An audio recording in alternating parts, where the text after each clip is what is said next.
परेशान करवा। Hi student, class 9 का रसायन विज्ञान जो आपका ये पहला वीडियो है वो आज मैं आपको भेज रहा हूँ। तो अभी तक आपको जब से अप्रैल से क्लासेज स्टार्ट हुई हैं ऑनलाइन, जो कि कोविड-19 के संक्रमण के द्वारा ही ये ऑनलाइन क्लासेस चलाई जा रही हैं, जिससे कि हम आपसे जुड़ सकें। तो यहाँ पर अभी तक आपको कोई भी वीडियो सेंड नहीं किया गया था, किया भी गया होगा तो शायद हमें पता नहीं है, लेकिन अभी तक जो भी आपको भेजा जाता था नोट्स भेजे जाते थे, जिसको आप अपनी नोटबुक में लिखते थे और उनसे आप आसानी से अपनी किताबों द्वारा, लेकिन एक बात थी कि आपको समझने में परेशानी का सामना करना पड़ता था, और परेशानी को दूर करने के लिए हम आपको ये ऑनलाइन क्लासेस जो हमारे विद्यालय द्वारा चलाई जा रही हैं शासन प्रशासन के आदेशानुसार, तो उसके लिए हम आपको लेके चलते हैं आपके कोर्स पे, आपके सिलेबस पे। आपको पता है कि लगभग 30% सिलेबस जो इस कोरोना महामारी की वजह से काट दिया गया है, और उसके अलावा भी आपको पढ़ना तो है ही, ये तो आप समझ ही रहे हो।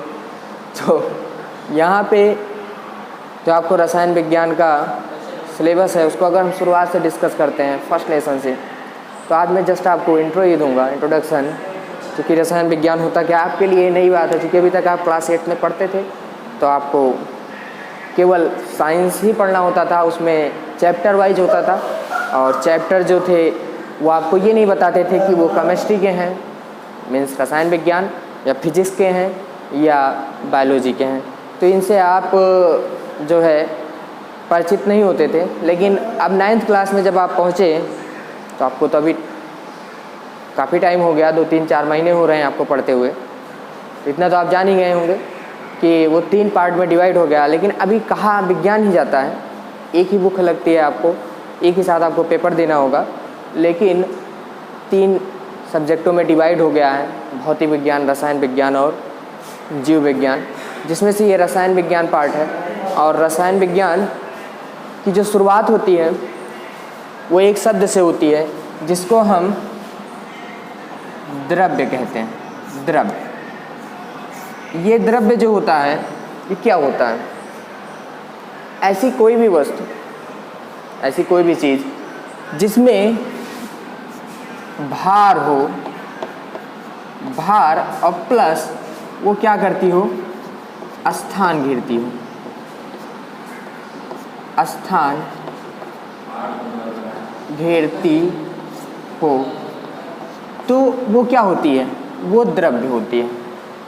तो ऐसी तो सभी वस्तुएं होती हैं, चाहे हम चौक ले लें या कोई भी हवा ले लें। अब आप वायुमंडल को देखो तो वायुमंडल क्या है, उसमें गैसों का मिश्रण भरा है, और गैसें भी क्या करती हैं, स्थान घेरती हैं, और उनमें भी भार होता है। जल ले लें, जल भी क्या करता है, वो भी स्थान घेरता है, और उसमें भी क्या होता है, भार होता है। और ठोस तो आप कोई भी ले सकते हो जिसमें क्या होता है, भार होता है और स्थान घेरता है। तो यानी 3 चीज़ें जो हमें दिखाई पड़ती हैं, यानी भौतिक अवस्थाएं जो क्या होती हैं, जो हमें दिखाई पड़ती हैं, नज़र आती हैं हमारे सामने से, जो हमारे सामने हमको प्रभावित करती हैं, वो तीनों अवस्थाएं प्रायः क्या है, पहले नंबर पर बात आती है ठोस, जो कि जिसका आभास हम जल्दी कर लेते हैं, ठोस। दूसरा होता है द्रव, और तीसरी होती है हमारी गैस। अब ठोस, द्रव, गैस, इनकी डिफिनीशंस आप क्लास 6 से पढ़ते आए हो। ठोस, इनका आयतन एवं आकार दोनों निश्चित होता है। द्रव, इनका आकार अनिश्चित किंतु आयतन निश्चित होता है। और गैस, इनका आकार एवं आयतन दोनों अनिश्चित होता है। ये डिफिनीशंस आपको क्लास 6 में पढ़ाई जा रही हैं। जब से आप विज्ञान को आपने सही ढंग से पढ़ना स्टार्ट किया है, तब से आपको ये इनकी डिफिनीशन बताई गई, इनके एग्जाम्पल भी आपको पता ही होंगे। ठोस वस्तुएं जैसे चौक, कुर्सी, मेज। द्रव का आप पानी, जल, पेट्रोल, डीजल, कुछ भी आप कह सकते हो। गैस में कोई भी SO2, नाइट्रोजन, ऑक्सीजन, कोई भी गैस का नाम आप ले सकते हो। तो यहाँ पर ये तीनों चीज़ें आपको बताई गई। ये फर्स्ट लेसन के बारे में आपको मैं बता रहा हूँ, और फर्स्ट लेसन जो है वो आपका इन्हीं तीनों के ऊपर आधारित है। अब इन अवस्थाओं में होने वाले परिवर्तन, जैसे ठोस द्रव में बदल जाए, द्रव गैस में बदल जाए, गैस द्रव में बदल जाए, फिर द्रव ठोस में बदल जाए, ऐसा आपको बताया जाए। जैसे ठोस अगर द्रव में बदलता है तो क्या होता है, अगर कोई ठोस वस्तु होती है वो द्रव में बदलती है तो क्या होता है, वस्तु गलती है तो उसका क्या हो गया, वो जो जिस ताप पर वो गलेगी उसे उसका गलनांक कहेंगे, और जो क्या है जो क्रिया है वो गलन कहलाएगी। इसी तरह द्रव जब गैस में बदलेगी तो वो वाष्पन होगा, क्वथन होगा। गैस द्रव में बदलेगा तो क्या होगा, हिमांक होगा, सॉरी हिमांक नहीं होगा, वो आपको ऊर्ध्वपातज बोला जाएगा, ऊर्ध्वपातन का दूसरा रूप होगा। और या उसे हम संघनन शब्द का प्रयोग होता है। जब संघनन शब्द एक बार और ध्यान में रखिएगा, संघनन जो होता है वो आपको सबसे बड़ा उदाहरण क्या होता है, ओस से ले लीजिए। ओस जो है वो संघनन का सबसे बड़ा उदाहरण होती है, क्योंकि दिन में जब धूप खिलती है, धूप खिलने पर जो पानी के कण होते हैं वो वाष्पित होकर वायुमंडल में चले जाते हैं ऊपर, और जब रात होती है तो वापस जब ताप कम हो जाता है तो वह क्या होता है, वापस क्या होते हैं, ज़मीन पर आ जाते हैं। तो ये संघनन का सबसे बड़ा उदाहरण है, यानी गैस चेंज इनटू लिक्विड। तो यहाँ पर ये सबसे बड़ा उदाहरण होता है। तो ये जो आपको पढ़ाया भी गया होगा, आपने इसको पढ़ा भी होगा, तो इस पर बहुत ज़्यादा चर्चा आगे नहीं ले जाएंगे। फिर आपको ठोस द्रव गैस में डिफरेंस बताए गए हैं, उनको आप देखे होंगे, पढ़े होंगे। नेक्स्ट चैप्टर जो आप आता है उसमें कुछ चीज़ों की चर्चा की गई है, जैसे कि अभी तो आपको ये बाहर से दिखाया जा रहा था, जिसको हम समझ सकते हैं, देख सकते हैं। जैसे हम किसी वस्तु को गलते हुए देख सकते हैं, जमते हुए देख सकते हैं, है ना। लेकिन ये आखिरकार संभव कैसे होता है, क्या द्रव्य जो हमें दिखता है वैसा ही है, क्या जो हमें नज़र आता है वैसा ही नज़र आता है। तो यही चीज़ें जो है इसी पे डिस्कस करते करते जब हम अंदर की तरफ बढ़ते हैं तो हमें पता चला नहीं, जो द्रव्य होता है, जो उसकी परिभाषा होती है या जो हम जानते हैं, जब हम उसके बारे में पढ़ना चालू करते हैं तो द्रव्य जो होता है वो पहले किससे बनता है, उसमें उसके लिए एक सिद्धांत इसी में दिया गया है, द्रव्य का अणुगतिज सिद्धांत। तो द्रव्य के अणुगतिज सिद्धांत में ही ये कहा गया कि द्रव्य जो होता है छोटे छोटे पार्टिकल यानी कण की इंग्लिश क्या होती है, पार्टिकल। तो छोटे छोटे कणों से मिलकर बना होता है, जिन्हें हम क्या कहते हैं, इन्हीं को बोला जाता है अणु। क्या बोला जाता है, अणु बोला जाता है। तो ये प्रायः स्वतंत्र अवस्था में होते हैं और इन्हीं कणों को क्या बोला जाता है, अणु बोला जाता है। तो द्रव्य का निर्माण किससे मिलकर हुआ है, अणुओं से मिलकर हुआ है। लेकिन हम देखते हैं कि हर एक पदार्थ की जो आणविक संरचना होती है, जो उसमें पदार्थ मिले होते हैं, वो अलग अलग होते हैं। तो इसका मतलब क्या हुआ कि उसमें कुछ ना कुछ असमानताएं पाई जा रही हैं, कुछ ना कुछ परिवर्तन है। सब एक जैसे तो नहीं होते ना, सब में कुछ ना कुछ परिवर्तन होता है। लेकिन ये पक्का है कि सब के सब किससे मिलकर बने होते हैं, वो सब के सब अणु से मिलकर बने होते हैं। तो उसीलिए आगे चल के हमने जब और अंदर जाके डिस्कस करना स्टार्ट किया तो हमें कुछ चीज़ें मिली, जैसे कि आपका तत्व, दूसरा नंबर आपका यौगिक, और तीसरा नंबर आपका मिला है मिश्रण। ये तीनों चीज़ें मिली जो आपको नेक्स्ट चैप्टर में, यानी जो दूसरा चैप्टर है उसमें आपको रीड करना है, जो कि आप लिख चुके हो, आपको नोट करवा दिए गए हैं। तत्व क्या होते हैं, ये यूनिक होते हैं, मतलब इनमें कोई परिवर्तन नहीं किया जा सकता, चेंज नहीं किया जा सकता। जैसे कि आपका अगर हाइड्रोजन है तो हाइड्रोजन को आप किसी भी परिस्थिति को अप्लाई करो, ये हाइड्रोजन ही रहेगा, ये चेंज नहीं होगा। यौगिक जो है, यौगिक दो या दो से अधिक तत्वों से मिलकर बनता है। अब ये दोनों दो या दो से अधिक तत्वों से मिलकर बनते हैं, ठीक है। ये दोनों क्या होते हैं, दोनों दो या दो से अधिक तत्वों से मिलकर बनते हैं।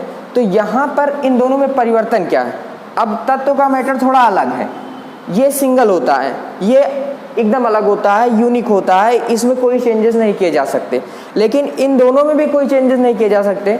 अब इनमें अंतर क्या है, यौगिक क्या होता है, इसमें जो भी काम होता है वो निश्चित होता है। निश्चित मतलब कि अगर दो या दो से अधिक तत्व लिए गए हैं तो उनका जो अनुपात होगा, अनुपात वो भी क्या होगा, निश्चित होगा, अनुपात भी निश्चित होगा। और वो दूसरी चीज प्लस रासायनिक संयोग से मिलकर बनेंगे। किससे? रासायनिक संयोग। तो रासायनिक संयोग। अब यौगिक की परिभाषा में आपको ये दोनों चीजें अच्छे से नोट करनी होगी अपने माइंड में। अनुपात निश्चित होता है और रासायनिक संयोग से मिलकर बनते हैं। मतलब क्या हुआ इसका कि अगर परिभाषा जैसे हम पढ़ते हैं, परिभाषा में आप पढ़कर देख लीजिए, जो परिभाषा आपको यही बताती है कि दो या दो से अधिक तत्वों को निश्चित अनुपात में रासायनिक संयोग से मिलाने पर जो पदार्थ बनता है वो क्या कहलाता है? यौगिक कहलाता है। ठीक, तो यही परिभाषा निकलती है। अब मिश्रण में यही चीज क्या है? एकदम अलग है। इनमें कोई रासायनिक संयोग हो या ना हो, या कोई अनुपात निश्चित हो या ना हो, अगर कोई भी दो चीज आपस में मिला दी जाए जैसे तैसे, जैसे आप कंकड़, मिट्टी और क्या कहते हैं चीनी, बालू, अब ये सब चीज मिला दो तो उसका कोई मतलब नहीं है, सार्थक हो या निरर्थक। मिश्रण दो प्रकार के होते हैं, सार्थक भी होंगे और निरर्थक भी होंगे। जैसे समांगी होगा, विषमांगी होगा, आगे चल के आपको ये भी बताया जाएगा। तो समांगी विषमांगी मिश्रण होगा तो यहाँ पर यही चीज होता है। समांगी वो होते हैं जिनका हम जो पूर्ण रूप से घुल जाते हैं आपस में, उनके अवयवी कणों को, मतलब जिनसे वो मिलकर बना होता है। जैसे कोई मिश्रण है, मान लो हम चीनी पानी का मिश्रण। मिश्रण कितने प्रकार के होते हैं? चलो लिख लेते हैं। तो पहला नंबर क्या होता है? समांगी, और दूसरा क्या होता है? विषमांगी। समांगी और विषमांगी। समांगी वो मिश्रण होते हैं जिनके अवयवी कण, ये शब्द आपको ध्यान में रखना होगा, अवयवी। अवयवी का मतलब क्या होता है? इसमें एक शब्द है अवयव। अवयव, अवयव क्या होता है? अवयव होता है जैसे कोई पदार्थ है, अगर दो पदार्थ, जैसे हम चीनी पानी का शरबत बना रहे हैं, मान लो हमारा शरबत है। अब शरबत बना है तो शरबत किन से मिलकर बना है? चीनी और प्लस पानी। अब चीनी और पानी से मिलकर शरबत आपने बनाया है, दोनों शरबत आपके तैयार है, चीनी भी है पानी भी है। तो इनमें ये चीनी और पानी क्या है? ये इस शरबत के अवयव हैं, अर्थात इनसे ये मिलकर बना है। तो अगर इनसे पूछा जाए कि शरबत में अवयवी कण किनके किनके मौजूद हैं, तो अवयवी कण जो हैं वो चीनी और पानी के मौजूद हैं। ठीक, तो उसी तरह जो समांगी मिश्रण होता है, यानी दो चीजें मिली हैं, तो इनमें अवयवी कणों को अलग अलग नहीं देखा जा सकता। और विषमांगी में जो होता है यही चीज उल्टा होती है कि इसमें इनके अवयवी कणों को अलग अलग देखा जा सकता है। तो ये समांगी हो गया और विषमांगी हो गया, और इनमें कोई अनुपात निश्चित नहीं होता। यानी जो आपका मिश्रण होता है इनमें कोई अनुपात निश्चित नहीं होता, इनमें किसी भी अनुपात में हम इसको मिला सकते हैं, बना सकते हैं। तो ये हुआ आपका तत्व यौगिक और मिश्रण। और तत्व यौगिक और मिश्रण में जैसे आपको पृथक्करण विधियां भी आपको बताई गई होंगी।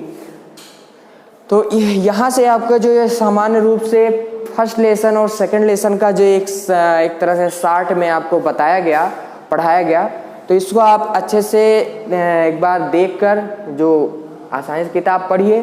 अब हम आपको तीसरे पार्ट का नोट्स भेज रहे हैं, तो हमें उसको आपको भेजना पड़ेगा वीडियो। तो इसलिए आपको मैंने पिछला जो था उसका एक बार रिवीजन करवा दिया है हल्के शार्ट में। बहुत ज़्यादा मैं आपको क्या कहते हैं डिटेल में ले जाके नहीं दिया, आपको डिटेल में नहीं करवाए, लेकिन शार्ट में आपको ठोस, द्रव, गैस की डिफिनीशंस और अणुगतिज सिद्धांत के आधार पर उनकी परिभाषा और उनमें जो अवस्था परिवर्तन होता है, और साथ साथ में तत्व यौगिक और मिश्रण के बारे में कुछ जानकारी आपको दी है। और यहाँ तक आप देखिएगा, पढ़िएगा जो आपको नोट्स दिया गया है, और नेक्स्ट वीडियो में हम आपको मिलेंगे। Okay, bye.